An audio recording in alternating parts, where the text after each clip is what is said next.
Doudou, amour de ma vie. Chouchou, chouchou, fleur de mon cœur. Cette chanson c'est pour toi mon dolo. Yeah, yeah. Ces mots d'amour c'est pour ti, je t'aime. Yeah, yeah. Je t'aime. Nous te disons d'abord bienvenue Roger. Merci. Voilà, ici on se tutoie, hein, on se tutoie et on essaie d'avoir, ou plutôt d'entretenir toujours une ambiance bon enfant, une ambiance vraiment cool tout au long du live. Tout à fait. Voilà. Avant de nous présenter, je vais d'abord vous dire que vous êtes devant un groupe d'abonnés de Ouri TV qui avait eu l'idée de créer un petit groupe de ciné-club juste pour faire une sorte de promotion du cinéma camerounais en particulier, mais aussi du cinéma africain de manière générale. Tout à fait. Bon, nous sommes à 3, mais le groupe a plus de 8 membres pour l'instant, parce que nous sommes encore au début et vous êtes notre 9e invité. 9e invité. Le 10e? 10e déjà? Wow. Ouais, je crois. Voilà, c'est ça. En tout cas, 10e, 10 c'est un chiffre fétiche. C'est le bon chiffre, oui. Je suis né le 10, hein. Je suis né un 10 janvier. Ah, ben c'est super. Alors, c'est porte-bonheur. C'est bien. Ouais. Ok, nous allons commencer par nous présenter et les femmes d'abord, à l'honneur des femmes aujourd'hui. Voilà. Je suis la seule d'ailleurs. Ouais, la seule. Entre 3 hommes, c'est pas facile. Hein? Je vais essayer de me débrouiller. Bravo. Je vais essayer de me débrouiller. Bonsoir Brice, je suis Charlotte, je vis au Luxembourg. Membre du Vouris Ciné Club, par ricochet à la création d'un forum en fait qu'avait initié Patrick dans le cadre des feedbacks suite à l'utilisation de sa plateforme. Donc on est parti de là, on a commencé à faire des critiques, notamment Martin Ezandel qui n'est pas là, membre fondatrice du Ciné Club. Donc, à partir de là, on s'est dit, l'idée est venue de Martin de créer ce club-là. Et puis, voilà, on a bien aimé nous joindre à lui pour ça. Et voilà, rencontrer, même de façon virtuelle, les acteurs du cinéma camerounais, acteurs dans tous les sens du terme, hein, pour échanger avec eux, leur poser des questions et parfois leur donner aussi nos feedbacks directement. Parce qu'au départ, c'était ça. On en parlait comme ça et puis on s'est dit, bon, pourquoi ne pas discuter avec eux directement pour les écouter et leur demander de nous écouter aussi un petit peu sur des propositions à leur faire. Donc voilà, c'est pour ça que je suis là ce soir. Tout à fait. Merci. Raoul? Oui. Ouais, j'ai déjà eu un peu à causer avec Roger par rapport au test qu'on a fait. Bon, Roger, en fait, moi, je suis en Allemagne et puis je suis effectivement également membre je suis un abonné de Vouri TV, je crois, depuis 2 ou 3 ans comme ça, en fait, quoi. Ouais, depuis le début. Effectivement, la plateforme, c'était parce qu'on se posait beaucoup de questions, on avait souvent des suggestions. Et puis l'idée est finalement venue, OK, on peut également directement s'adresser à eux pour comprendre certaines choses. Peut-être leur faire part également de nos questions et puis de nos critiques aussi, en fait. Parce qu'il y a également des critiques qu'on fait justement à nos invités, en fait. Donc, c'est un plaisir encore de te revoir ce soir. Plaisir partagé. Super. Ok, Martin, je te passe. Merci. Moi, c'est Martin Sikabwe. Je vous parle du Danemark. Et contrairement à tout le monde du groupe, moi, je ne suis pas camerounais, je suis congolais. Je suis de la République démocratique du Congo. Mais le cinéma n'a pas de frontières. Voilà, exactement. Et j'adore le cinéma camerounais. J'ai aimé le cinéma camerounais depuis longtemps. Hein. J'étais tout petit. Et le premier film camerounais que j'avais vu, c'était Munamoto de Dikonge Pipa. Donc, c'est dire que, voilà. pour te dire que le Cameroun est dans ma tête depuis longtemps. Bon, je crois que les autres m'ont complété par rapport aux activités de notre groupe. Donc, vous êtes là comme invité aujourd'hui et il y a une série de questions qui vont vous être posées. J'ai mes questions, j'ai aussi les questions de Sandrine qui m'a laissé mais en audio. Et à la fin, il y a un petit test qu'on va te faire, juste pour. C'est pas pour. Le fun, rigoler un peu. Voilà, c'est juste pour rigoler un tout petit peu. Ouais. Voilà, c'est ça. OK, c'est ça. Alors, je commence avec la première question, on y va tout droit. Je veux dire que la première chose que nous demandons toujours à un invité, c'est de se présenter, de nous dire comment il est venu au cinéma et quelles sont les perspectives qu'il a dans le cinéma camerounais. Ouais. OK. Alors, à moi. Oui, à moi. Je me décline totalement. Roger Brice Sobgo, c'est mon nom artistique. Sinon, mon nom administratif, c'est Sobgo Roger Brice. Ouais, qui accueille des sens. Une autre personne pourrait prendre des diminutifs pour se donner un nom artistique, mais moi, j'ai préféré Roger Brice Sobgo. Alors, depuis ma tendre enfance, le cinéma, la culture, l'art a toujours été une de mes passions. Alors, de fil en aiguille, depuis tout jeune, on s'est habitué à être dans des pièces de théâtre, à simuler des films qu'on regarde en salle, etc. Donc, de fil en aiguille, à l'établissement, c'est resté, la flamme a vraiment pris. Et puis, voilà, j'étais dans des pièces théâtre, on faisait plusieurs sorties. Et puis, jusqu'au moment où j'ai commencé à m'impliquer et à me retrouver sur des plateaux de production. Voilà, et comme ça, j'ai pu me frayer un chemin dans l'industrie cinématographique.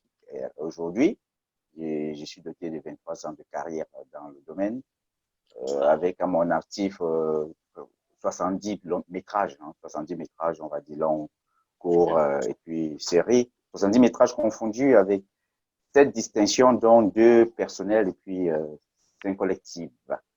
À côté de ça, en dehors du métier d'acteur, je suis quelque part réalisateur aussi.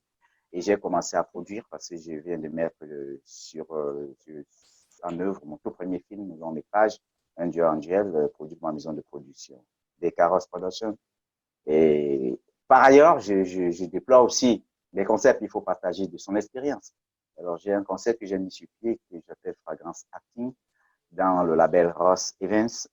Fragrance Acting, lui, participe à partager de mon expérience avec les autres. J'organise des activités de formation. À côté de ça aussi, j'ai un autre concept de Cinémania. Au-delà de tout, j'écris. J'écris mes films moi-même. Donc, j'ai des films là, je ne suis pas encore réalisé. Je pense à lancer un prochain projet déjà prêt. Vous savez, chez nous, c'est toujours un problème de financement. Il faut faire ses propres moyens. Donc, c'est pourquoi ça prend tellement de temps. Voilà. Grosso modo, c'est un peu ce que je peux dire d'entrée de jeu. Et au fur et à mesure, vous allez me poser des questions, je vais développer. OK. Voilà. Et j'allais oublier, je suis marié. Père de 7 enfants. Et voilà. Voilà. OK. Voilà. Wow. Merci. Et je suis Tagne chez nous, on dit Tagne. Je suis Tagne. Donc, j'ai des jumeaux. OK. Père des jumeaux. OK. Super. Ah, ben oui. Deux garçons, ils ont aujourd'hui 1 an, 3 mois par là. Wow. OK. Ils ont 1 an. Ouais, 1 an, 3 mois. Wow, mais c'est bien ça. Chez nous, on appelle ça Tata Mapasa. Chez les Congolais, Tata Mapasa. Ouais, Tata Mapasa. D'accord. C'est ça. Et c'est un grand honneur quand on est Tata Mapasa chez nous. Oui, c'est vraiment un honneur. Pareil chez nous, hein. C'est un honneur. OK. Vraiment que tu es béni, nous sommes des notables durs. D'accord. OK. Alors, ma première question, c'est celle-ci. Bon, tu es l'un des poids lourds du cinéma camerounais et les grands réalisateurs vous ont toujours offert des rôles principaux ou des rôles importants. Et on t'a vu et on continue à te voir dans des films de Sergio Marcelo, Manolap, Les Options, pour ne citer que cela. à ton avis, est-ce seulement ton talent d'acteur qui les attire ou il y a autre chose en dehors de ça? Voilà, c'est une très bonne question. En général, j'ai toujours dit que ce qui prime chez moi, c'est le mérite. Le mérite. J'aime pas faire des choses par complaisance ou bien par favoritisme. Donc, partout où j'ai été sollicité, d'après ma vision de la chose, c'était pas mérite parce qu'on vient à moi. En général, on vient à moi, on m'appelle, un coup de fil, on m'a vu jouer. On me connaît pas au départ. À la différence de Ousmane Stéphane, Sergio Marcello, père son âme, avec qui j'ai commencé. Nous avons commencé vraiment le cinéma à l'époque ensemble. Donc, nous avons presque le même nombre d'années d'expérience, 23, 24, 25 ans. Donc, toujours est-il que, quelle que soit la personne avec qui je bosse, ça a toujours été par le mérite. Donc, ils m'ont vu, ils m'ont contacté, ils ont cherché mon adresse et ils sont venus à moi. On a discuté, j'ai jugé le rôle jouable ou non. Parce que moi, j'ai aussi un discernement. Il y a des projets que je refuse. Pas que c'est pas bon, mais juste que ça rentre pas dans mon discernement parce qu'il y a une question de discernement aussi. Il y a des projets que j'accepte quand c'est parti, on procède à toutes les autres phases, signature de contrat, etc. Jusqu'à la production. Ah, mais ça, c'est très intéressant. Ça veut dire qu'il vous arrive de refuser des rôles. Oui, énormément. Énormément. Et il m'arrive même de suggérer d'autres personnes. Ah bon? Mais Oui, ça c'est. Sinon, j'aurais pas une minute. Sinon, j'aurais pas une minute à moi. Je serais en train de tourner en non-stop. En non-stop. Okay. Ouais, en non-stop, vraiment. Tellement ça vient, je dis, ben écoute, il m'arrive même de proposer des gens dont je connais aussi le talent. Je dis, bon, parfois on me dit, écoute, trouve-nous quelqu'un qui joue comme toi. Je dis, bon, je ne peux pas trouver quelqu'un qui joue comme moi, parce que moi, c'est moi. J'ai ma gestualité, c'est personnel. Je peux vous trouver quelqu'un qui a mon profil et qui peut vous donner le contenu que vous attendez. Ok, très, très intéressant. Bon, la troisième question, ou plutôt la deuxième question, c'est que la première fois que je t'avais vu, c'était justement dans un film de Sergio Marcello, un film vraiment, à mon avis, très, très mythique, Ntanapi. Ouais. Nous avions dernièrement reçu ici Cynthia Elisabeth, qui était, si tu veux, comment ta fille, elle était à la fois ta fille et ta future épouse. Et effectivement, selon moi, voilà. Quand elle savait ce qu'elle venait faire. Exactement, voilà. Mais voilà. Et la question est celle-ci. Est-ce que, ou plutôt, qu'est-ce que vous pensez personnellement de cette pratique traditionnelle qui consiste à épouser ou à faire épouser une personne qu'on n'a jamais vue? Et enfin, cette pratique existe beaucoup en Afrique, même dans mon propre pays, ça existe. Parce que, pour votre d'abord information, je connais un mec, moi, qui avait épousé sa sœur sans le savoir. Autrement dit, une fille cachée de son père. Son père avait eu une fille en dehors de son mariage. Et cette fille, elle l'avait conçue avec sa propre cousine. Donc, tu vois, cette mixture-là de la famille, ça veut dire... Ça va jouer au niveau des gènes. Hein, exactement. Ça veut dire le père qui épouse, qui engrosse d'abord sa cousine, et puis la fille du père et de la cousine, elle se voit mariée par le fils comment dirais-je, par... elle se voit mariée le fils de son propre père. Le fils de son propre, voilà, exactement. Oh là là, sacrilège. Exactement, sacrilège. Et je sais que ça avait fini par un suicide dans la famille. Oh oui, ça c'est sacrilège. Voilà. Exactement. Alors, quel est ton avis par rapport à ça, par rapport à cette pratique? Il y en a qui disent, quand je parle avec des gens, moi, il y en a qui vous disent, bon, écoutez, actuellement aussi, on rencontre des gens sur le net, etc., etc. Donc, ça peut aussi se faire dans la mesure où, voilà, c'est l'amour qui compte, c'est pas le fait de rencontrer une fille sur le net ou qu'on vous l'apporte, etc., etc. Mais quelle est ton opinion là-dessus? Bon, ça c'est justement quand on parle de ce genre de culture, on comprend qu'en Afrique, il y a beaucoup de choses qui se ressemblent en matière de culture. Ici même, je vais dire chez les Bamoun, chez les Bamoun comme les nordistes, on a des papas qui prennent leurs femmes toutes petites, c'est-à-dire on a couché une fille, dit écoute, je vais l'élever et puis demain elle sera ma femme. Tout comme chez les Bamoun, ce qu'on appelle Tanapi. Tanapi, en fait, c'est un terme qui désigne la fille qu'on donne cadeau. Si on peut dire ça comme ça, c'est-à-dire les parents offrent comme un cadeau, un présent à un ami, à un notable, à un roi. Et quand ils offrent cette fille, en général, c'est avec ce qui va avec. Si on offre la fille en mariage, on va offrir même des chaises, du réfrigérateur. S'il y a une maison, on offre une maison. S'il y a des voitures, on offre une voiture, etc. C'est une pratique qui existe jusqu'aujourd'hui, mais à un moment, il s'est trouvé que ces filles qu'on offrait comme des canapés, à la limite, elles se prenaient la grosse tête à un moment parce qu'elles se disaient, écoute, c'est papa ou ce maman qui ont fait tout ça, la maison est autre, tu n'y es pour rien avec la modernité. Ce qui fait que c'est ça qui fait qu'aujourd'hui, ça disparaît peu à peu. C'est-à-dire, les jeunes d'aujourd'hui ne veulent plus forcément des canapés parce qu'elles vont se prendre la tête puisque c'est les parents de la fille qui offrent presque tout. Mais au-delà de ça, on a aussi cet aspect de la chose. Comme c'est le cas qu'on évoque dans Tanapi, le film, c'est un parent qui envoie sa fille en mariage pour solder sa dette. C'est-à-dire, il n'a pas d'argent à payer, mais il envoie la fille, voilà, je t'envoie ma fille pour solder la dette.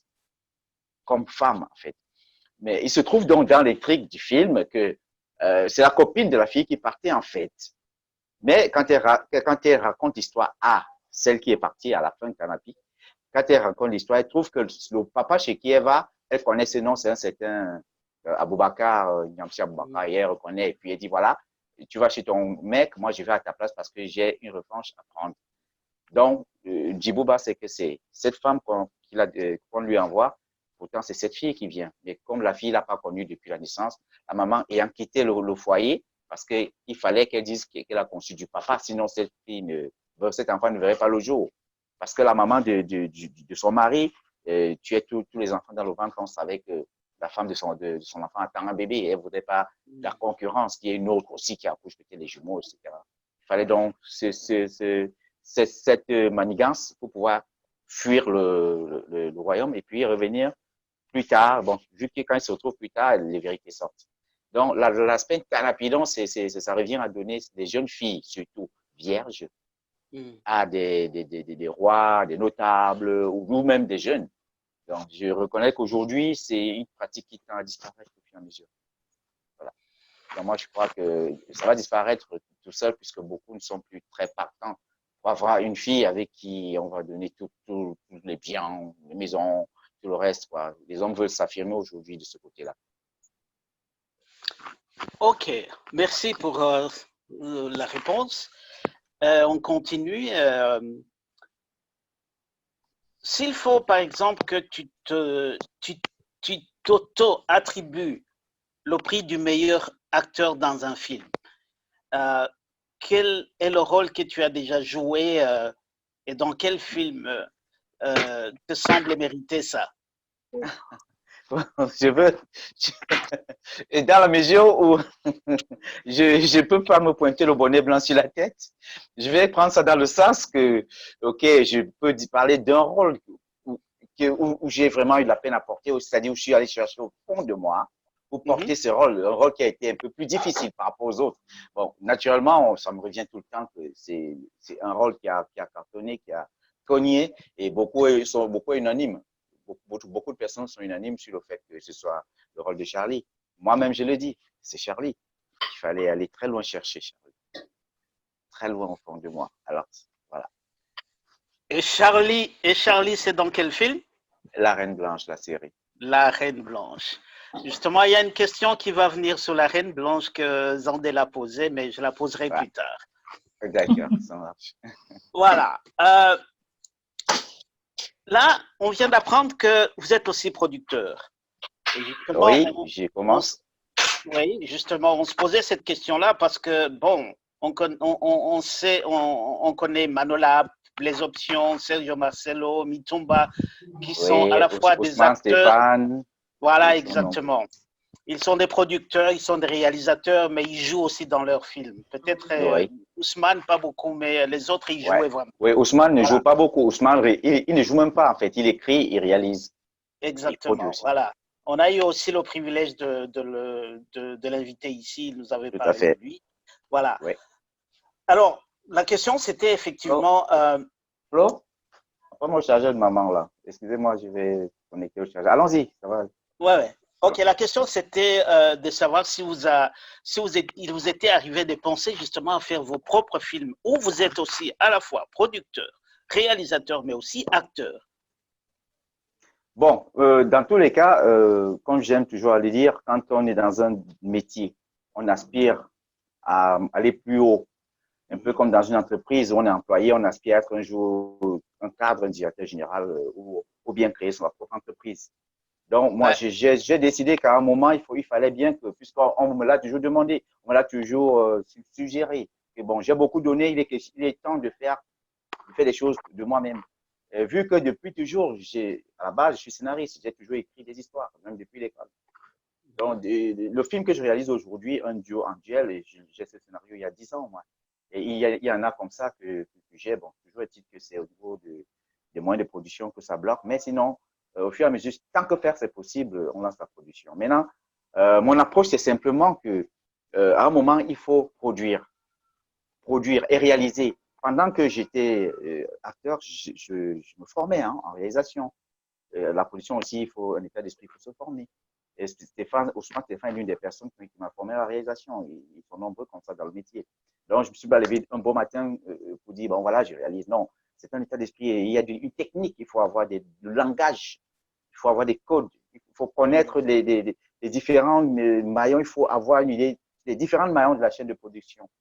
Il faut savoir, un peu comme un directeur général, il a une idée en comptabilité, en marketing. C'est quelqu'un avec qui on ne peut pas aller raconter des sonnettes. Il sait de quoi on parle, en fait. Donc, c'est un peu ça la réalisation. Il faut avoir aussi de la vision. C'est un état d'esprit. Et un réalisateur, c'est un peu celui qui crée son monde. C'est un peu celui qui fait un rêve. Et c'est comme si on viendrait brancher du câble dans sa tête pour voir à l'écran c'est son rêve, là. Donc, il crée un monde et puis il fait vivre de l'émotion. Il faut avoir cette capacité-là. Ça ne s'acquiert pas à l'école. C'est un état d'esprit, en fait. Donc maintenant, l'aspect technique, ça s'acquiert soit sur des plateaux, soit en faisant beaucoup de recherches. Maintenant, je me mets donc dans cette logique-là aujourd'hui pour dire, bon voilà, il faut que je donne la chance aux autres de pouvoir travailler avec moi. Il faut que je puisse créer des œuvres personnelles parce que j'ai de la matière, je présume avoir de la matière, vu que la première production est en train d'être appréciée. Ça veut dire, je ne me trompais pas parce que moi, je ne peux pas apprécier mes produits. C'est aux autres, aux cinéphiles de dire si c'est bon, si c'est pas bon. Et on se corrige chaque fois parce que j'ai le sens de la critique. J'aime qu'on me fasse des critiques constructives. Pour moi, c'est ce qui n'est pas bon que j'aime entendre. J'aime pas entendre ce qui est bon seulement pour se parfaire. Donc, dans cette logique, donc, je dis, voilà, il faut passer à l'autre phase. Cette phase-là, c'est celle de la réalisation, de la production, et puis par ricochet, je ne vais pas dire de l'écriture, réalisation, production de mes scénarios.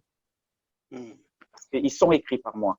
Maintenant, écrire, réaliser et produire, pas forcément pour jouer. Il y a des films que dans lesquels je ne pourrais pas jouer. Par contre, il y a des films dans lesquels je trouve que le personnage me sied bien. Donc, je peux me l'attribuer. Il y a des films où je ne pourrais pas avoir de personnage. Parce que pour beaucoup, ils pensent que de façon systématique, il faut jouer dans tous ces films. Non, il n'est pas question. Ce n'est pas de ça qu'il s'agit. Moi, je n'ai pas la vision dans ce sens-là. Pour moi, c'est l'occasion de faire jouer les gens, de réaliser des choses. Et en plus, en matière de réalisation, on peut admettre qu'en matière de format long métrage, qu'on produise ou alors qu'on réalise et qu'on joue, qu'on est le rôle principal, c'est possible en long métrage. Et dans le cas de la série, c'est quelque chose qui est vraisemblable. On ne peut pas être dans le cas d'une série qui représente une production sur une durée et où il y a un travail assez complexe, qui prend du temps, qu'on puisse avoir cette concentration dans l'actorat de manière à pouvoir donner tout ce qu'on attend.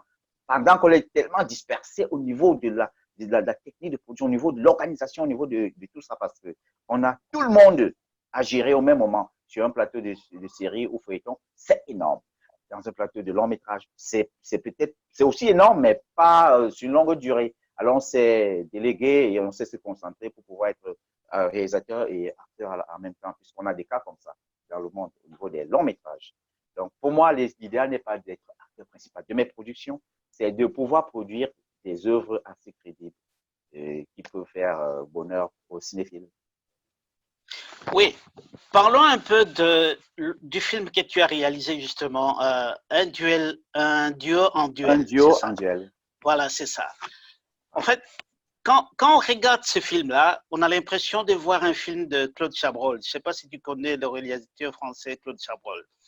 Claude Chabrol. Oui, voilà, exactement. Il y a une sorte d'intrigue là-dedans. Et on sent que le film n'est pas fini. On sent que le film n'est pas fini. Et puis, cette intrigue-là, quand j'avais vu ce film-là, quand tu as perdu l'usage de la parole, il fallait qu'on. Louis, voilà, c'est ça. Il fallait qu'on t'écrive des petites notes là-bas. Et puis, ça a changé quelque chose dans ta vie. Mais on n'a pas senti, on n'a pas vu qu'est-ce qui a vraiment changé. On n'a pas vu ça. Et à la fin du film, là, on n'a pas compris, par exemple, pourquoi la bonne là, ou la copine de ta femme a été carrément mise à la porte. Donc, c'est un peu ça. Expliquez-nous un tout petit peu ça. Ouais, je vois. Bon, en fait, c'est vrai que le film est écrit de sorte qu'il doit être compris. Parce que s'il faut expliquer, on n'aura pas l'occasion de expliquer à tout le monde entier. Seulement, on peut lever des pans. Je vais dire, par exemple, Borel qui a perdu Louis. Lui, il a perdu lui. Il ne peut que lire les notes de son épouse. Maintenant, la copine, la meilleure amie qui est venue, et la ménagère qui est là avant, et qui jalouse presque la femme, on trouve qu'à l'arrivée de la copine, il y a des choses qui se passent. Les notes qu'on laisse à Borel, c'est des notes incendiaires. C'est des notes qui disent des choses pas possibles. Ça crée donc le duel dans le couple.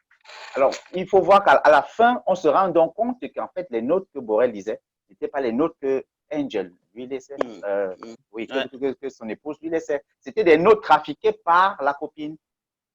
Donc, quand elle laissait une note, la copine venait laisser une autre note incendiaire. Donc, à la fin, on a découvert que c'est elle qui était le problème dans le couple. Il fallait qu'elle parte. Donc, pour ça, puisque c'est la dernière séquence qui prouve ça. Quand on la retrouve dans la chambre, et puis voilà, on récupère la note qu'elle écrivait, on lit, et puis on prend celle que Angel, je veux dire, Brenda, l'épouse, avait écrit avant. Alors, le duel, donc, était un duel carrément sourd, c'est-à-dire on ne savait pas ce qui arrivait. Et à la fin, on découvre, et puis il faut que celle-là parte de la maison. Donc, voilà un peu le truc, c'est-à-dire, c'est à ce niveau que ça joue. Et au même moment, la suspicion allait parfois chez la ménagère, mais non, c'est pas elle qui fait ça. Parfois chez la copine, on dit, bien voilà, c'est à la fin vraiment que cette séquence-là vient donner le dénouement. Et on se rend compte que voilà, c'est elle qui trafiquait la note à la maison. Ce qui met justement les deux en duel, c'est les notes qui n'ont pas de sens. Borel est surpris. Écoute, je rentre tard, je vais chez mon mec et tout ça, mais attends, ça sort d'où? C'est pas cette note que Brenda a laissée. De toute façon, le film n'est pas facile à comprendre, franchement. Je crois que vous êtes... Mais en fait, c'est bien ce que j'avais compris de ce que Brice a expliqué. C'est bien comme ça que je l'avais compris, mais bon, pour moi aussi, à la fin, il y avait un sens d'inachevé, enfin un goût d'inachevé. Bon, maintenant, il manque quoi? On ne sait pas, parce que le film, en général, parfois, c'est le choix du réalisateur de laisser la porte ouverte, que chacun en tire ses conclusions. Justement, il s'agit de ça. Il s'agit de laisser la porte ouverte pour un possible 2. Pour une suite possible. C'est un peu effectivement, oui. Si vous voyez, par exemple, il y a beaucoup de films qui nécessitent la deuxième partie. Dans la Pie, par exemple, on a fait la deuxième partie parce que ça a été tellement réclamé et puis Voury a donc dit, voilà, on réclame tellement dans la deuxième partie, il faut qu'on la fasse. OK. Ma dernière question, c'est en rapport avec l'innovation. Je crois que l'innovation te dit quelque chose.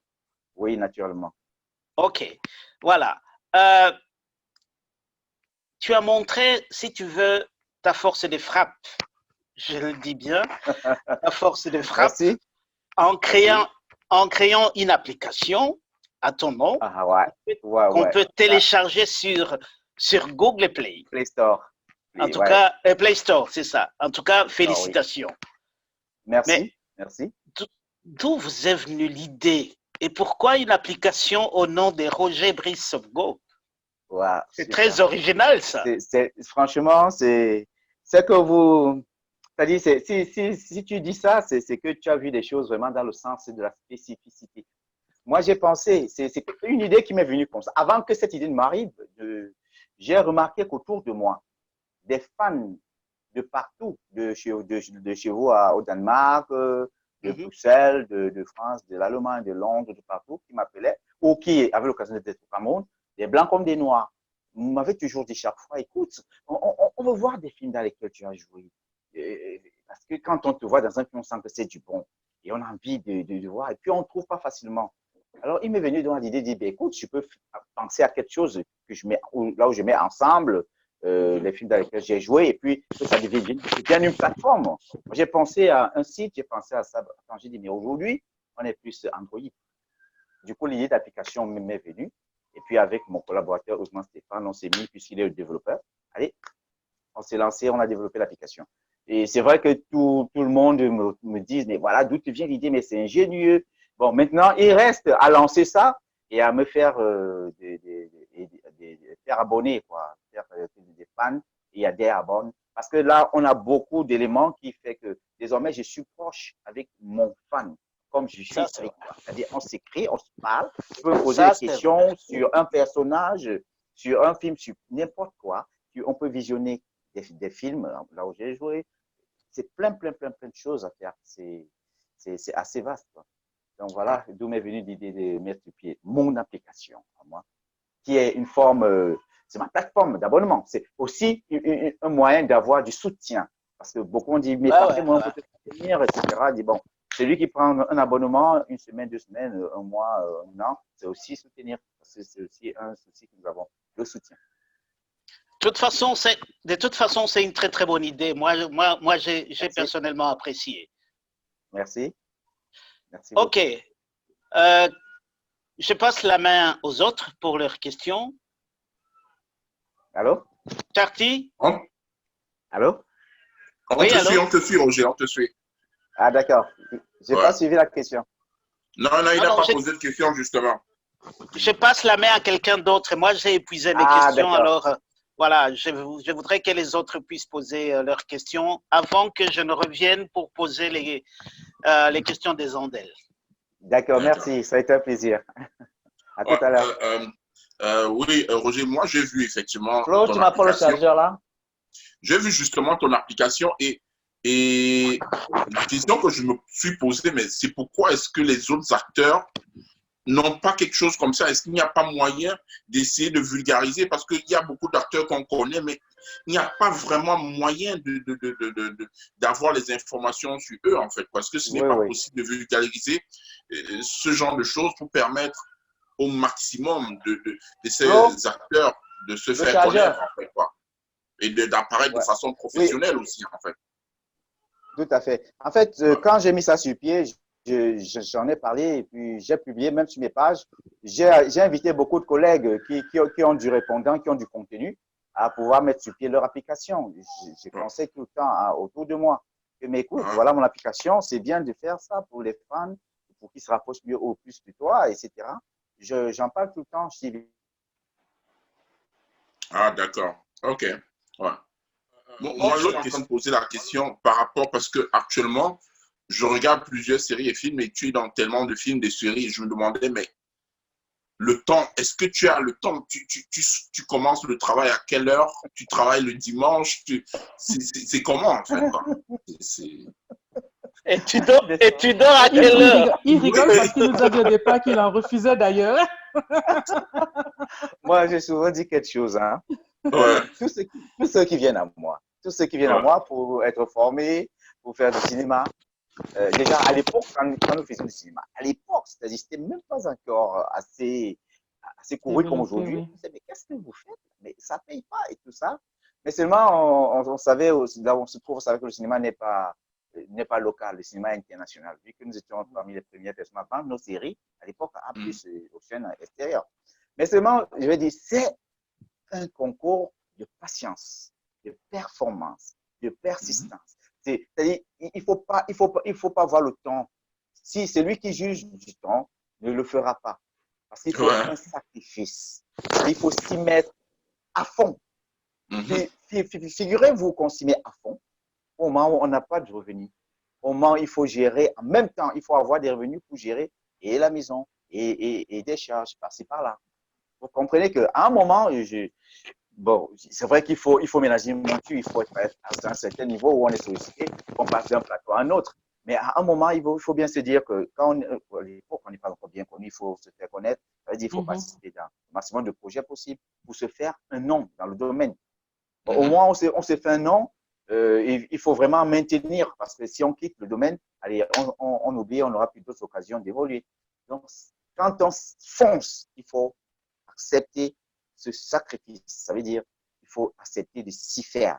Même si sur le plateau, ce qu'on donne n'est pas grand-chose, il faut pouvoir maintenir le cap.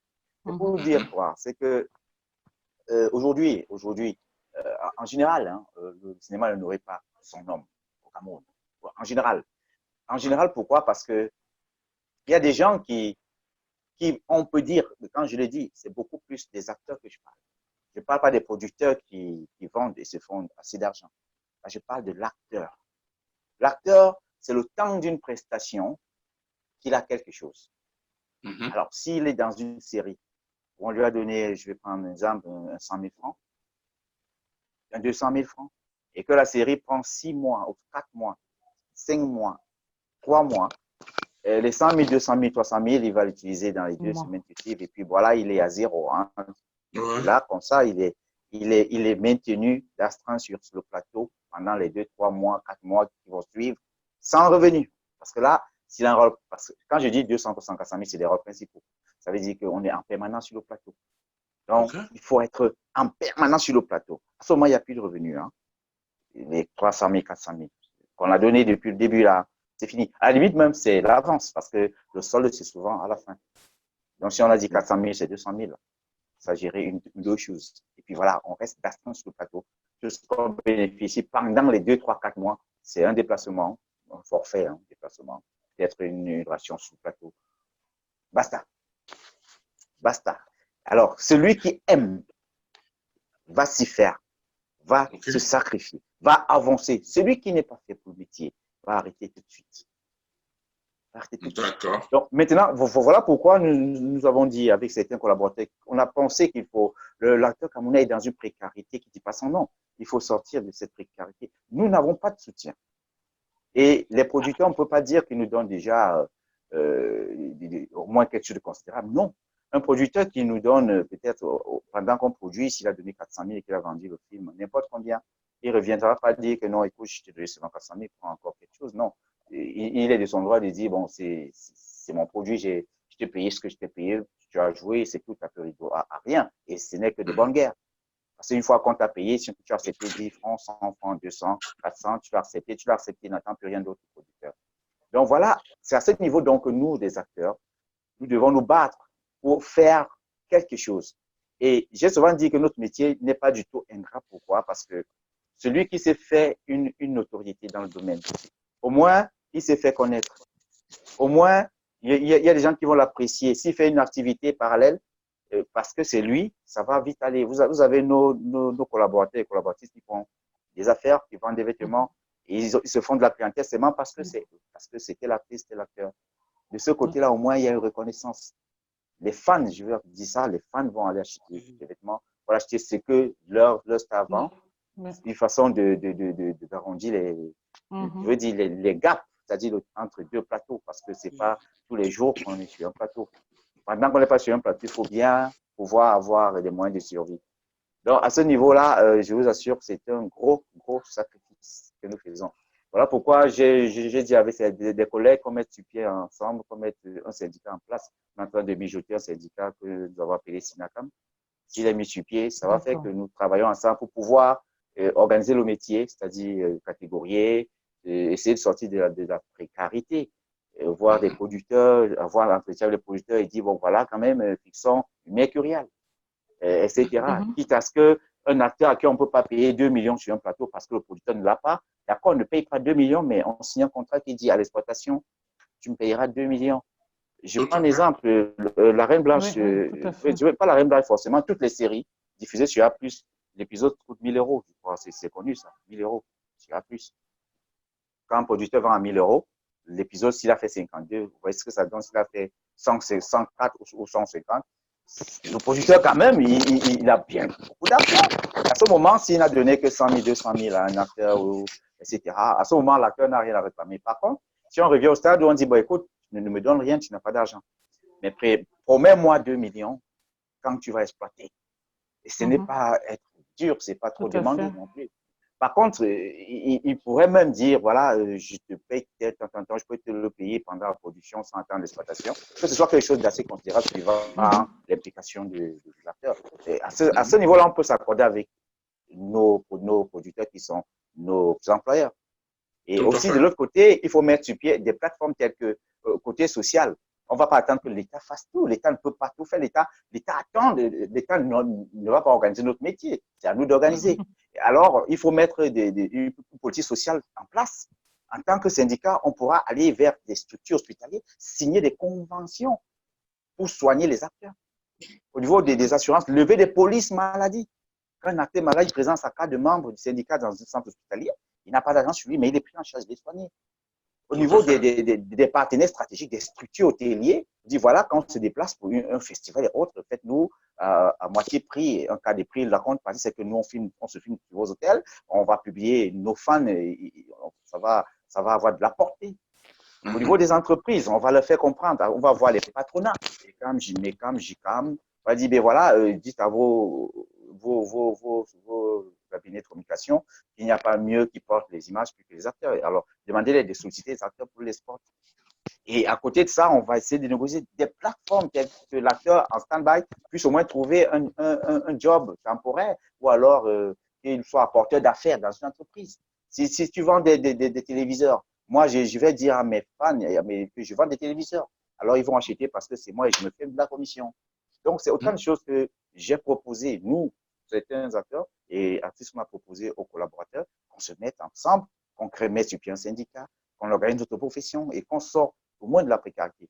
Puis, bien entendu, il y a des fans qui, par moment, disent, écoute, voilà, tu es ma star, je te soutiens, par ci, par ça. Mais ce n'est pas ce à quoi on doit s'attendre. Toujours est-il que ce n'est pas quelque chose d'assez permanent. Donc, voilà un peu quoi. Non, c'est un concours de patience, d'assistance, de professionnalisme surtout. Ça prend du temps. Et quand on aime, on s'y met. Roger, excusez-moi là. Bon, c'est la première fois en fait, depuis qu'on reçoit les invités, qu'on apprenne qu'il y a quand même des initiatives dans ce sens-là qui sont en train d'être faites. Parce que quand, en fait, pourquoi? Parce que je me suis rendu compte que beaucoup de collègues ne pensent pas profit de carrière. Et ça, c'est un souci. Voilà pourquoi, déjà, ce dimanche, on est quand? Ce dimanche 12, il est prévu une rencontre physique. On doit se rencontrer pour se parler. Pour nous dire, voilà, on doit gérer nos problèmes. Accordons-nous. Il y a une rencontre ici à Douala le 12. À Yaoundé, ça se fera aussi avec les acteurs de Yaoundé et par ailleurs où ça pourra se faire. On se met ensemble. Beaucoup pensent qu'il faut passer de plateau en plateau durant toute la vie. Non, on ne peut pas mener une carrière comme ça. Il y a même nos partenaires intérieurs, comme la société civile des droits voisins. Beaucoup ne savent pas ce que c'est que le droit voisin.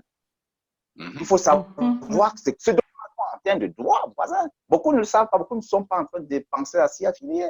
C'est un problème. Alors, pourtant, on a des droits, on est diffusé à TV5, à plus, un peu partout, dans toutes les chaînes dans le monde. C'est des droits qui devront être reversés, puisque la STV, c'est une nouvelle société qui s'implante et qui va, j'espère, qui vont travailler comme ça se doit.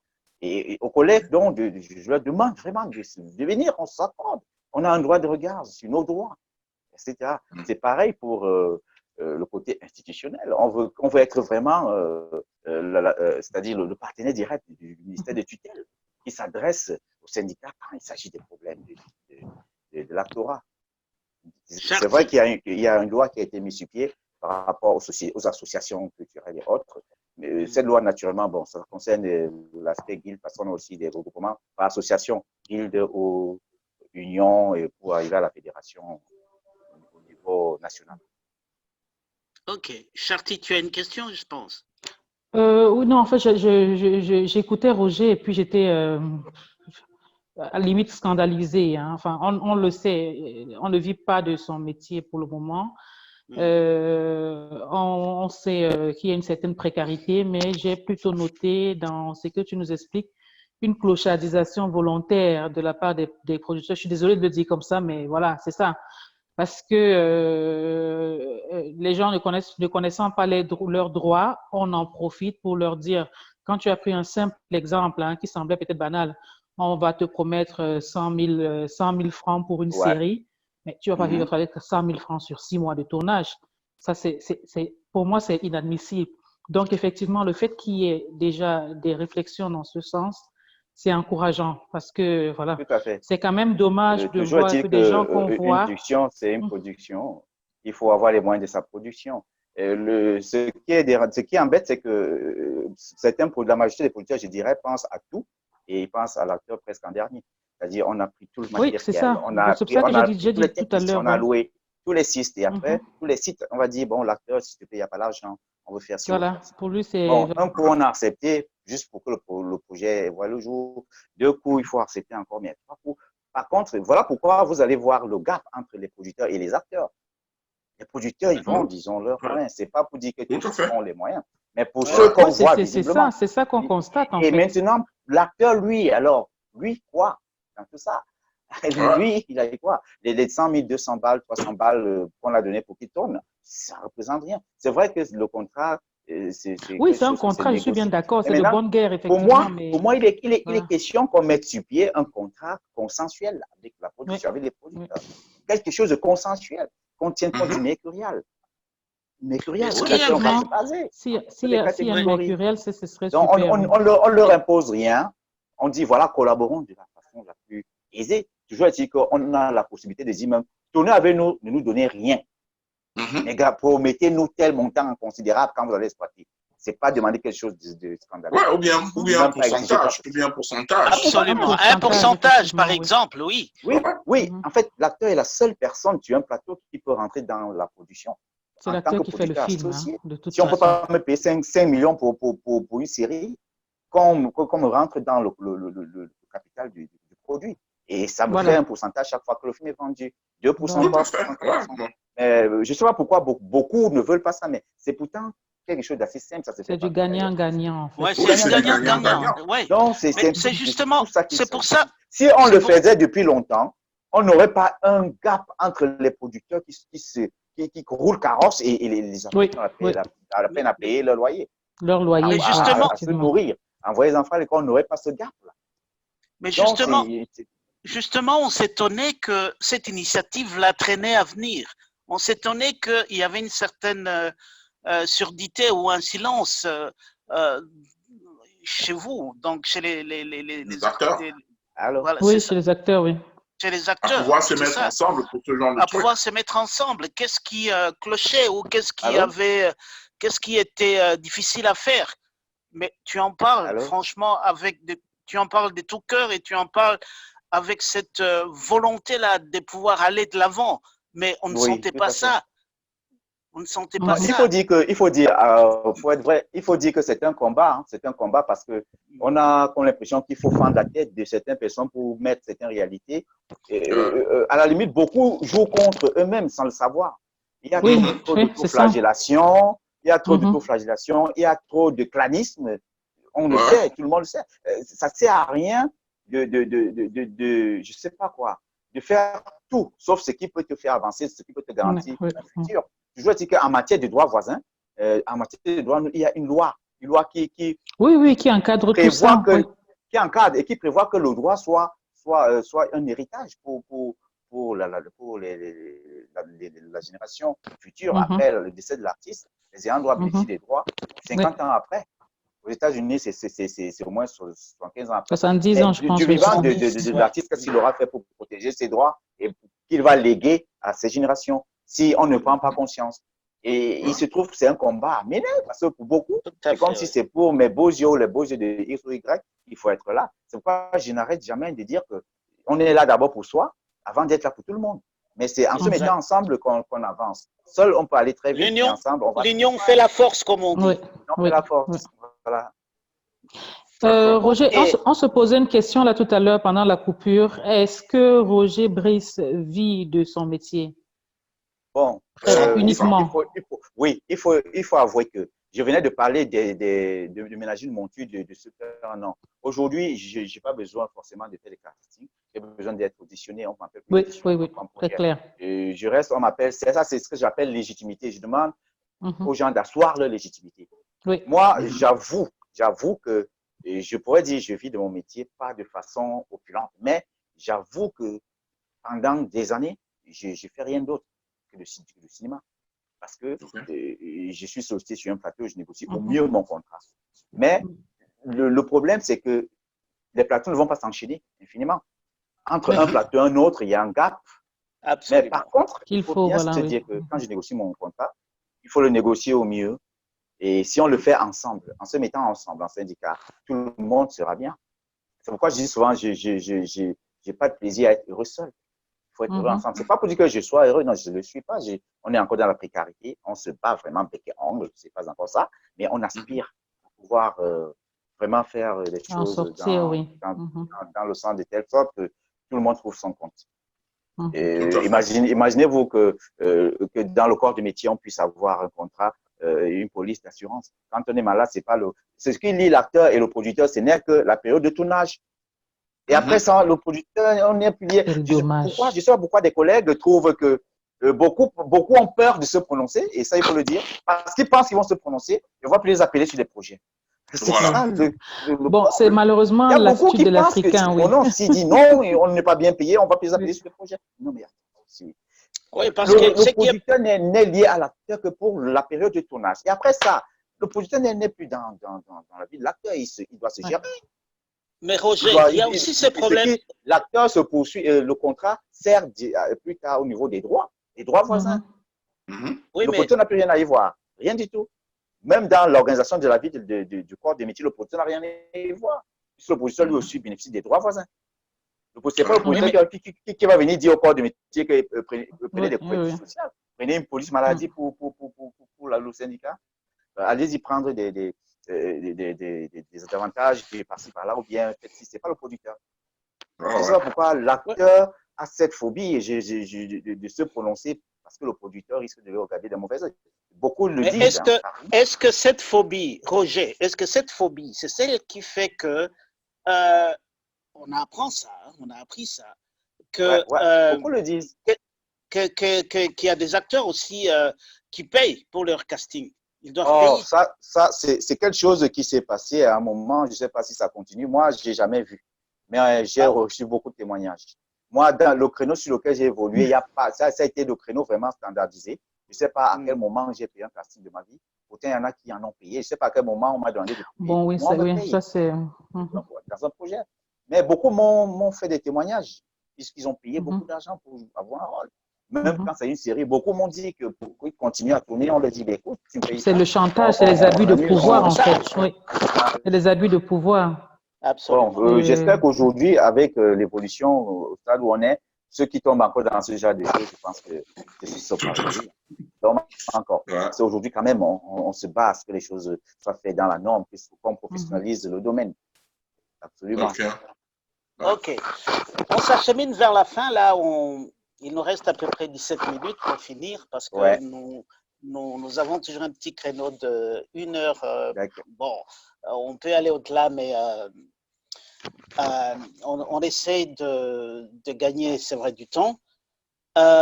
Charty, tu as des questions? Tu as d'autres questions avant que je ne pose les questions je ne fasse écouter plutôt les questions des Andel? Ouais. Non, c'est bon. Puisqu'on a encore d'autres questions. Par rapport au cinéma, vu de façon globale, en fait, pas juste au niveau du producteur et puis des acteurs, de façon globale, quelles sont tes pistes de vue? Comment tu vois un peu qu'est-ce qui pourrait se passer pour que la situation du cinéma camerounais s'améliore? Oui, c'est-à-dire, qu'est-ce qu'il faut faire pour que ça s'améliore? Oui, globalement. Oui, en fait, notre mesures. cinéma, notre industrie cinématographique a déjà, en général, hein, on connaît un problème de moyens de notre politique déjà. Il faut dire que les producteurs ne sont pas soutenus. ils se battent pour trouver leurs moyens de production à eux. C'est déjà ça au départ. C'est pourquoi au début, on va pas, plus on fait des productions à petit budget, ça c'est clair ici. Des productions à petit budget, on sait ce que c'est des productions à gros budget. Ça, c'est on a rarement des productions à gros budget ici, c'est des productions à coût de centaines de millions. Ça, c'est des maisons de production de l'extérieur qui viennent ici pour pouvoir s'offrir ce genre de production. Ici au Cameroun, c'est pas faisable. Mais on a des aînés qui l'ont fait à l'époque, Bassek Bakopio, Jean-Pierre Becolor, tout ça, on a plein de trucs qui ont été faits avant. Mais aujourd'hui, on se débrouille. C'est des productions à petit budget. Le producteur se débrouille à trouver des moyens ou à se faire financer par un mécène. Et puis, c'est parti pour tourner un petit film ou une série. Et puis voilà, on se bat à vendre sur des chaînes. Le gros souci, c'est au niveau de la distribution. La distribution, on a ce problème déjà qu'il n'y a pas de marché véritable. Il n'y a pas de marché. Et avant de parler de marché, je vais parler de la qualité des produits. On a souvent reproché nos produits de pas de bonne qualité. Je vais dire oui et non. Oui, parce que naturellement, dans une industrie, toute industrie, même à Hollywood, on n'a pas 100% de bons produits. On a une infime quantité de bons produits, comme on a aussi c'est pourquoi on catégorise les films professionnels, semi, navets, nana, etc. Dans toute industrie, on a des mauvais et des bons films. Mais ce que moi, je pourrais dire à notre niveau, c'est qu'il faut qu'on fasse de plus en plus de production de qualité. Et à ce moment, on peut parler de distribution. Il faut vraiment qu'on organise la distribution chez nous. Déjà, localement, les chaînes n'achètent pas nos contenus. Il y a la CRTV qui achète encore. Bon, même si ça se paye d'une façon ou d'une autre, c'est des B2B qui sont en salle. C'est pas évident que les cinéphiles arrivent. Donc, ils sont pas encore là vraiment même à aller de façon automatique voir des films. Sauf si on est rentré, on a fait une grande campagne, on a vraiment pompé pour faire le plein, comme on a eu beaucoup de films qui ont fait des pleins de salles, ce qui n'est pas automatique pour toute l'industrie. Et il faut pourtant mettre sur pied une politique qui soit systématique pour toute l'industrie. Donc, à ce niveau-là, je vais dire, j'ai essayé d'apporter ma pierre à l'édifice en étant sur pied le concept Cinémania. Cinémania, pour moi, qui est un produit Ross Evans, qui fait la promotion du retour du cinéphile en salle. Dans ce sens qu'il faut dérouler la part belle au cinéphile, le tapis rouge au cinéphile, en lui faisant revenir en salle voir le film autrement. Ça veut dire, à l'occasion de venir voir un film, le cinéphile gagne les lots avant la projection. Ça dit, son coupon, il fait l'objet des tirages au sort. Avant la projection, il gagne les lots. C'est ce que j'ai fait au lancement de mon film, à l'avant-première. Il y a eu des billets d'avion offerts par mon partenaire Emergence Travel. Il y a eu des packs de parfums offerts par Paul Gabi. Il y a eu des nuitées offertes par AC Hotel. Il y a eu des soins de beauté offerts par le Lotus, etc. J'ai eu donc des partenaires comme ça pour booster ça. Déjà, au niveau de la salle, avant d'être projeté, le cinéphile a gagné un lot. Et il garde son coupon avec lui. Le coupon qu'il détient avec lui permet d'aller bénéficier après, lorsqu'il va faire des achats chez le partenaire, de bénéficier des réductions qu'on s'accorde. Avec Paul Gabi, j'étais à 15%. Quand tu présentes ton coupon, on te vend le truc, on t'enlève 15%. Avec le Lotus, c'était à 20%. C'est toujours le cas, parce qu'il s'agira de relancer. Avec ACVIP, sur une table, on te fait une réduction de 25% jusqu'à 25%. Donc, ça fait que le cinéphile, d'une façon ou d'une autre, est galvanisé. Oui. Et l'autre volet, c'était qu'il fallait ramener le cinéphile, qu'il fallait ramener le film vers le cinéphile.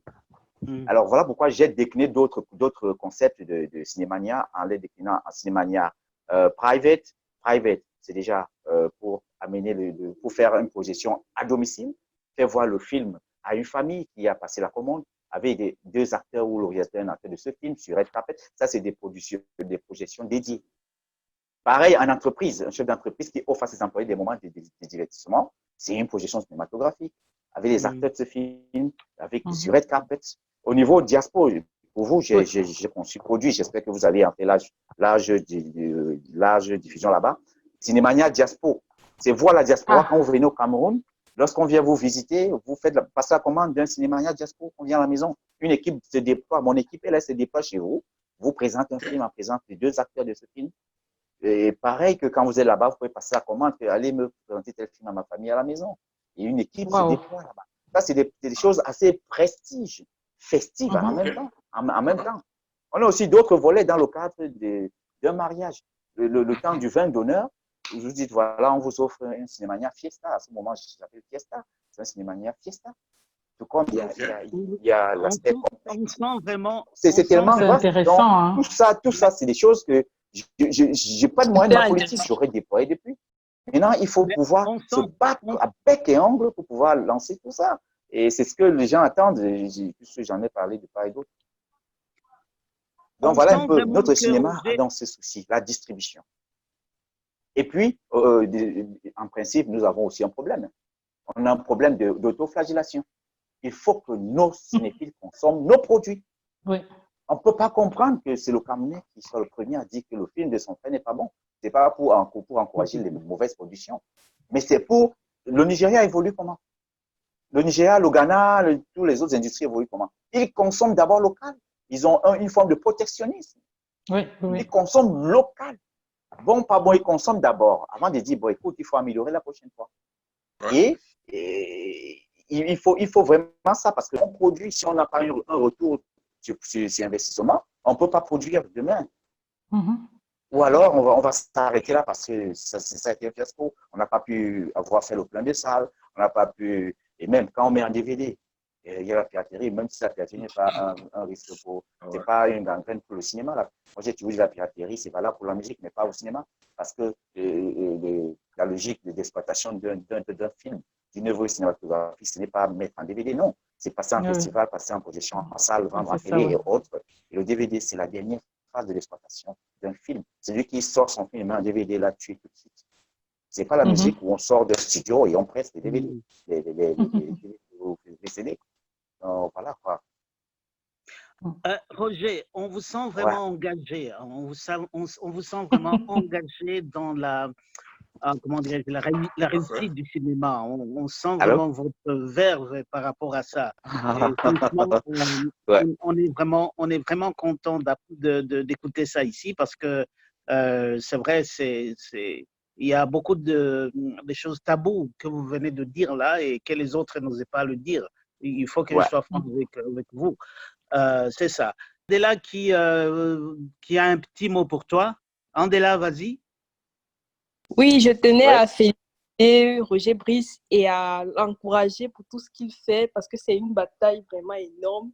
Tout à fait, merci. Et mobiliser tous les acteurs là serait vraiment super bien. Donc, beaucoup de courage. Oui, merci beaucoup. Et que tu as réussi.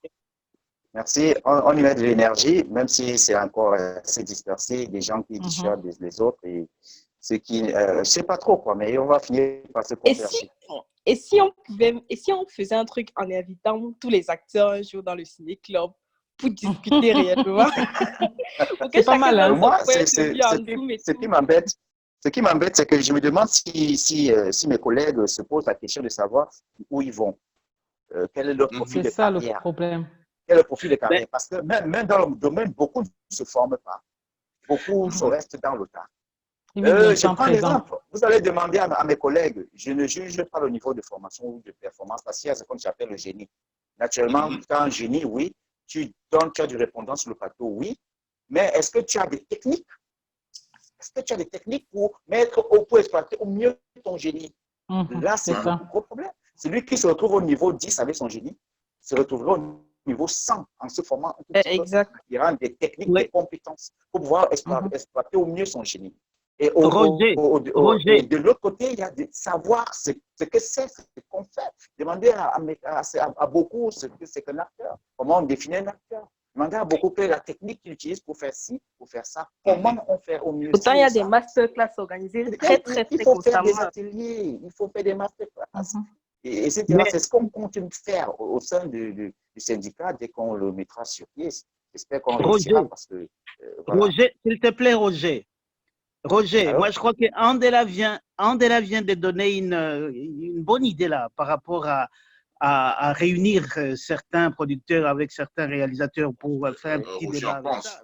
Tout à l'heure, Roger, Andela était en train de dire que peut-être on pourrait, nous, ici, chez nous, organiser un peu une rencontre entre plusieurs, les producteurs et puis les acteurs pour essayer de discuter un peu de cette question, en fait, quoi. Donc, de ne pas juste avoir un invité, mais plusieurs invités, en fait, quoi. Je ne sais pas comment toi tu vois la chose.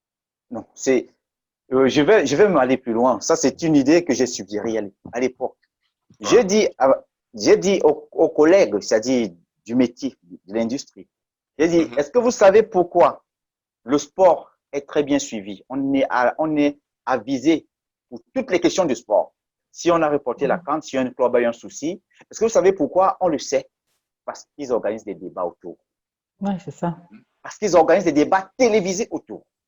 Est-ce que vous savez pourquoi, au niveau de la musique, quand il y a un problème de prime, quand il y a un problème de trucs, à la limite, quand on parle de l'art ici au Cameroun, on a beaucoup plus tendance à croire que c'est la musique.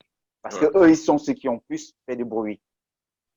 Est-ce que vous savez, je leur demande, est-ce que vous savez qu'on est trop avisé en matière politique parce qu'il y a des débats sur la politique? Mais qu'est-ce qui nous coupe?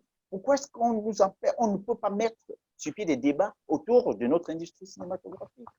Tout à fait. Ouais. Dans ce sens, je vais vous dire, j'ai un concept, Ross Evans, que j'ai appelé cinéaste, que je pense lancer bientôt. Alors, vous, l'idée de plusieurs cinéastes, c'est pour parler des problèmes du cinéma et à l'attention des cinéphiles. Ouais. Donc, ça, c'est une très bonne idée. Moi, je kiffe l'idée, je valide. Dès que c'est faisable, vraiment, ce sera super. D'accord. Il faut organiser des débats autour de ce n'est que, par exemple, cette fois-ci, par rapport à la loi qui concerne les associations culturelles et autres, on a eu beaucoup de débats à la télé. Sinon, en dehors de ça, il n'y a pas de plateforme où on débat. Tout à fait. Et à la limite, même dans notre domaine, les gens sont… J'ai souvent dit, on ne peut pas créer une industrie cinématographique dans son coin. On ne va pas passer la vie à se concentrer seul sur une production tout le temps. On ne se retrouve pas. Quand il y a même des plateformes pour se retrouver, on n'y est pas. La question des Andels, c'est ton rôle dans La Reine Blanche, où tu joues le rôle d'un handicapé. Oui. Vous me suivez? Allô? Oui. La question, c'est par rapport à ton rôle dans La Reine Blanche. Tu joues le rôle d'un handicapé. Ouais. Alors, la question, c'est comment tu as fait pour vraiment jouer ce rôle à merveille? Est-ce que tu avais fait une sorte de training pour être en mesure vraiment de rouler convenablement en fauteuil roulante? Allô? Oui, comment j'ai fait? C'est ça pour porter le personnage. Ouais. C'est ça, hein? Oui, c'est ça. Vous m'écoutez? Oui, c'est ça, c'est ça. Oui, oui. Oui, c'est ça. Vous m'écoutez là? Oui, on t'écoute. Oui, en fait, comme je l'ai dit lors d'une émission sur 7 minutes pour convaincre quand j'avais été invité, j'avais dit ceci que quand on porte un personnage, on ne porte pas que le personnage, on est le personnage. On est le personnage. Parce qu'on vit ce personnage le temps d'un film. Le personnage doit s'identifier à toi. Si c'est un handicapé, il doit se voir en toi. Il doit voir en toi lui. S'il ne s'identifie pas en toi, le rôle n'est pas réussi. Voilà pourquoi, dans la construction du personnage, le personnage se construit, comme je l'ai toujours dit, comme on construit une maison, comme on construit un puzzle, ça se construit. Et dans la construction du personnage, on a tous les éléments qu'on prend en compte, y compris les éléments psychologiques, et on va jusqu'aux mines, jusqu'aux attitudes, jusqu'aux tics du personnage. Wow. On va jusqu'à l'environnement, voir ses manies, voir comment il fait. Donc, c'est un travail qui se fait et sur le terrain et de façon pratique, de façon à ce que lorsqu'on s'imprègne de tout cet univers, de toutes ces sensations, ces sensibilités, que le reflet soit crédible à l'écran. Donc, c'est tout un travail de fond. Et lorsqu'on ne le fait pas, on ne va pas pouvoir porter le personnage parce que celui-là ne se reconnaîtra pas en nous. Si on joue le rôle d'un docteur et qu'un docteur ne se reconnaît pas en toi, tu n'as pas joué le rôle du docteur. Est-ce que ça veut dire que… comment on dit, tu as plutôt faire ce que j'appelle de la grimace. Au lieu de pleurer, tu as fait semblant de pleurer. Il faut pouvoir pleurer, il faut pouvoir se fâcher, il faut pouvoir être handicapé, si bien qu'on sente que tu l'es peut-être dans la vraie vie. Beaucoup m'ont appelé pour savoir si j'avais eu un problème. Beaucoup m'ont dit, mais est-ce que j'ai eu un problème? Et puis, c'est passé. Pourquoi? Parce qu'ils ont eu ce ressenti-là. Ça a été, c'est-à-dire l'essentiel a été transmis. La transmission de l'émotion, de l'effet a été réussie. Et ça, c'est ce qu'on espère de la part des cinéphiles. Donc, il faut travailler de façon concentrée, approfondir, aller puiser au fond de soi. Selon le principe de Konstantin Stanislavski, qui est le pionnier du jeu d'acteur via Actor Studio. Bon, pour ceux qui sont formés, ils comprendront de quoi je parle. Il faut pouvoir puiser au fond de soi. Il faut exprimer au fond de soi ce qu'on ressent à l'extérieur. Il faut pouvoir s'imprégner de tout ce qui rentre dans la composition du personnage de façon à l'exprimer. Parce que l'acteur, c'est qui? C'est celui qui prête son corps, sa voix, pour porter un personnage. C'est lui qui donne vie à un personnage à l'écran. Le personnage, en fait, n'existe pas. Il est écrit par un scénariste. Et c'est donc l'acteur qui, par son... C'est pourquoi j'ai horreur quand on dit entrer dans la peau du personnage. Qui est dans le personnage, dans la peau de qui on entre? Il n'existe pas. On porte un personnage. On porte un personnage. Parce que c'est ton corps qui existe. C'est ton corps que tu prêtes à ce personnage. C'est pas ton corps que tu fais vivre le personnage à l'écran à travers le profil psychologique uniquement parce que ce qui rapproche la personne du personnage, c'est le profil physique, parce que c'est bien Roger Brissoko, c'est pas une autre personne. Ce qui le sépare, c'est le profil psychologique. Parce que c'est Roger Brissoko qui, en temps normal, est gentil, poli, mais le personnage qu'il porte est un tueur, un criminel, etc. Donc, voilà un peu quoi. C'est un travail de fond. Et ça demande des techniques. Juste pour comprendre. Et il faut travailler, il faut se former. Juste pour comprendre, est-ce que ça veut dire que pour ce rôle, tu t'es rapproché de quelqu'un dans cet état pour vraiment comprendre comment ça se passait? Pour pouvoir le jouer? Oui, en principe, on ne peut pas jouer le rôle d'un policier si on ne sait pas comment on tient une arme. Voilà. Ça, c'est tic-tac. Donc, par ricochet, on ne peut pas porter le rôle d'un handicapé sans connaître le tic, le tac. Je me rappelle un jeune homme à qui j'avais fait décrocher un rôle de Ben Skinner, comme on dit ici. Il avait un rôle très bien payé. Je lui avais recommandé d'aller voir Ben Skinner, qui lui montre leurs attitudes, comment ils font, le tic, la mimique. Bon, ce qu'il n'a pas fait. Et puis, il avait le profil, mais il n'avait pas le contenu. Alors, il n'a pas pris le rôle. Donc, il faut que le Ben Skinner voie en toi, lui qui voit où tu fais ce qu'il fait souvent. Il faut que tu aies leur vécu. Que tu saches quel est leur environnement, comment ils se comportent. Si tu ne le fais pas, tu ne porteras jamais un personnage. Voilà, c'est tout ça qui participe de la construction d'un personnage. Et c'est tout un process. Et c'est pourquoi j'insiste sur la formation. Et autre chose, c'est que sur nos plateaux, on a des soucis parce que généralement, on va accuser, lorsqu'on accuse un acteur de n'avoir pas bien porté un rôle, c'est vraiment terrible et surprenant. Parce que l'acteur n'est pas responsable du rendu à l'écran, n'est pas responsable du rendu sur le plateau. L'acteur est responsable de faire ressortir ce que le réalisateur lui demande. L'acteur, il rentre dans un moule qu'on lui donne. Si vous avez donné qu'il rentre dans un moule carré, ne lui dites pas qu'il n'est pas rentré dans un moule rond. Donc, tout repose sur le réalisateur qui a validé le jeu. C'est lui qui dit oui, c'est bon. Autant le réalisateur ne viendra jamais jouer à la place de l'acteur, donc il lui demandera de lui ressortir des choses. Autant c'est à l'acteur de ressortir ce qu'il veut. C'est pourquoi il doit avoir cette symbiose. Et on a sur nos plateaux une absence terrible des directeurs artistiques. On laisse l'acteur dans son bon gré de faire comme bon lui semble. Et voilà, il va faire ce qu'il croit vrai. Alors que seul le réalisateur a la vision du personnage. Je le vois comme ça. Je vois sa façon de marcher comme ça. Je vois le personnage va aussi avec le changement de voix. Quand sur Alexis Fosso, je ne parle pas comme ça. Okay. Il y a tel personnage où je prends des voix différentes qui vont avec le personnage. Si on demande de jouer le rôle d'un faux américain, je vais parler le français comme un anglophone, un américain qui parle mal le français. Roger, tout ça c'est très intéressant. Très difficile, tout ça quoi. Tout ça c'est du boulot. Oui, c'est très très intéressant. Franchement, on aurait même voulu rester avec toi plus longtemps que ça, mais l'heure est en train de filer là comme un avion. On va rapidement. Ouais, voilà. On va aller rapidement avec les deux dernières questions de Zandel. Je voulais savoir. Rapidement. Oui, rapidement. Je voulais savoir si Roger, dans ses rôles, est-ce qu'il récite entièrement ce qui a été écrit dans le script, ou bien parfois il ajoute ses mots, ou bien c'est original? Ah, voilà, très belle question.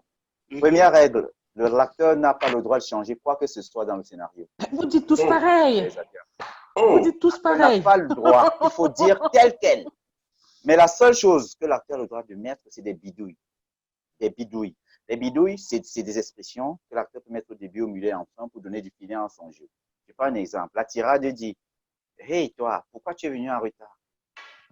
L'acteur peut dire « Hey, toi, mais dis-moi, pourquoi tu es venu en retard ?» Donc, il peut ajouter « Mais dis-moi, pourquoi tu es venu en retard ?» Mais par contre, il ne change rien dans la tirade. « Hey, toi, pourquoi tu es venu en retard ?» Pour donner du feeling à son jeu, il peut dire « Hey, toi, mais dis-moi, pourquoi tu es venu en retard ?» Mais il ne change rien. Ou encore, on peut dire un truc, elle est passée, nous n'avons pas dit bonjour. Mais dis donc, j'ai vu comment elle est passée, nous n'avons même pas dit bonjour. Il peut dire, mais dis donc, c'est une bidouille. D'accord, oui, voilà. On personnalise un peu le truc. Oui, c'est pour te donner du feeling à son jeu. Mais dis donc, il est passé, nous n'avons pas dit bonjour. Ouais, d'accord. Voilà. Donc, on dit exactement tout ce qui est dans le scénario. Mais maintenant, il y a ça se travaille. Comment lire un texte, comment le mémoriser, comment s'approprier ces tirades. Je dis souvent aux collaborateurs, lorsque j'ai l'occasion de leur former ou de faire des ateliers, qu'il faut s'approprier la tirade, il ne faut pas réciter, il faut se l'approprier. Parce que quand on se l'approprie, on peut le redire. Si on est bloqué pour un mot, dès qu'on donne le mot, ça continue. Celui qui l'a récité, lorsqu'on va donner le mot pour lequel il a été bloqué, il faut attendre le mot suivant. OK. Roger, merci beaucoup. On est vers la fin, là. On a commencé on a commencé à 21h05, il est 22h50. C'est vrai qu'il y a eu des petites coupures à cause de l'électricité, mais il n'y a pas de problème. Quel est ton mot de la fin?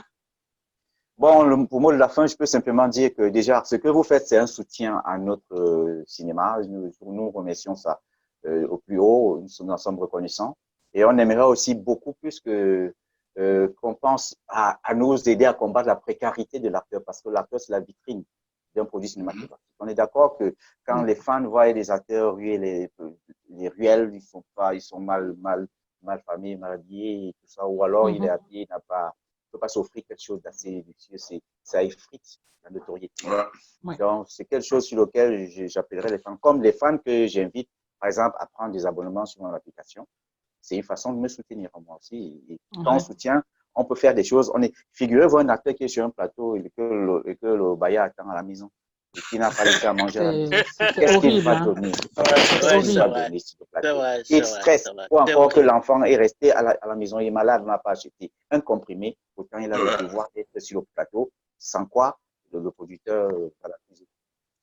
Merci beaucoup, Roger. Et je vous demande juste de le faire, de diffuser aux autres, que vraiment nous avons besoin de votre soutien à tous pour pouvoir être vraiment, pour vous donner beaucoup plus de bonheur, beaucoup plus d'émotions, de sensations fortes, etc., etc. On est là pour vous.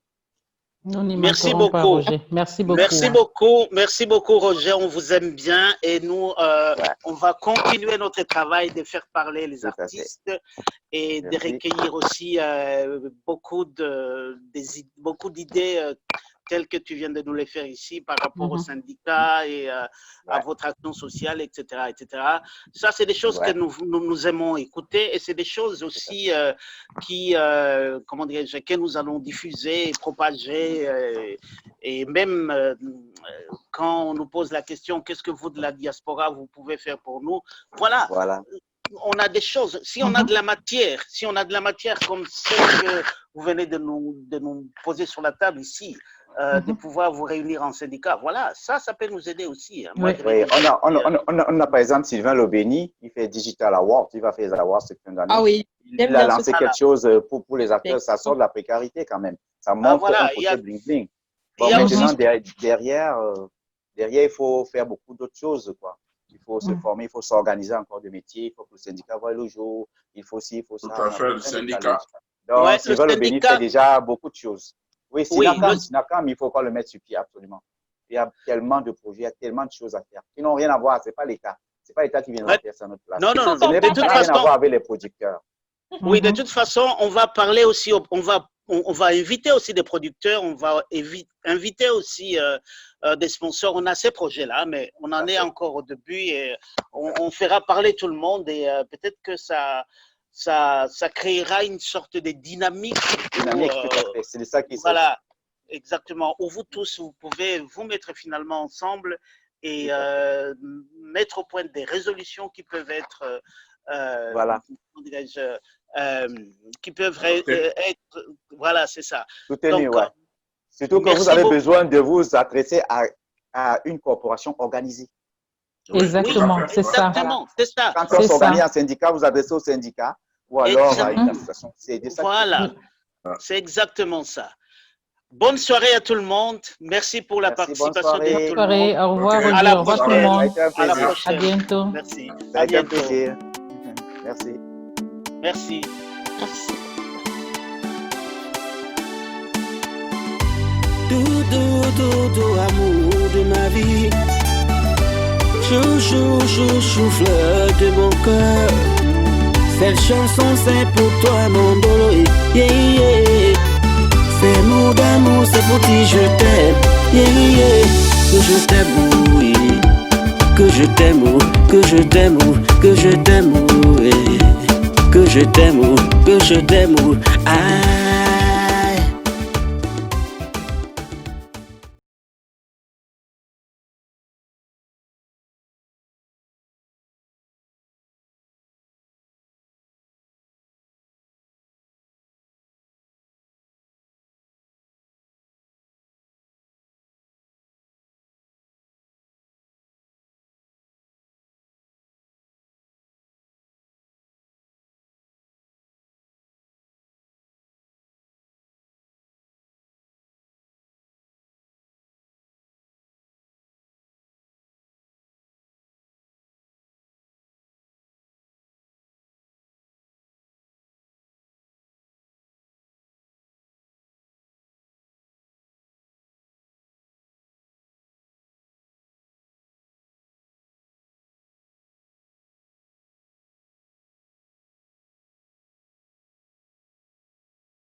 Doudou, amour de ma vie.